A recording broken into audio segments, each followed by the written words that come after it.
ang gawain niya. Oh. Yan, popcorn. Dito yan lang yan sa loob ng bahay. O, diba? High teach.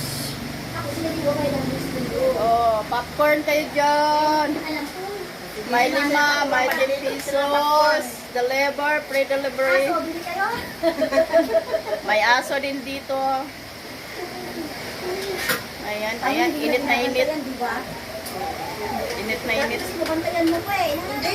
Nakahalo-halo. Sa ano yun? Sa gas? Halo-halo daw. Sa gas yun. Kaya mahirap. Kaya nga, yung ganun dati eh. Wala pang ganyan di Wala pa ako to. Kaya mahirap mag-ano. O yung uga-ugain mo pa no? Kawali. Oo, sa kawali. Nagtsatsaga ako noon eh. Oo, di ba? Ganun siya dati. Teka, kanina ko sa bahay nun eh. Paano nyo na-discover na may ganyan? Ha? Paano nyo na-discover? Sa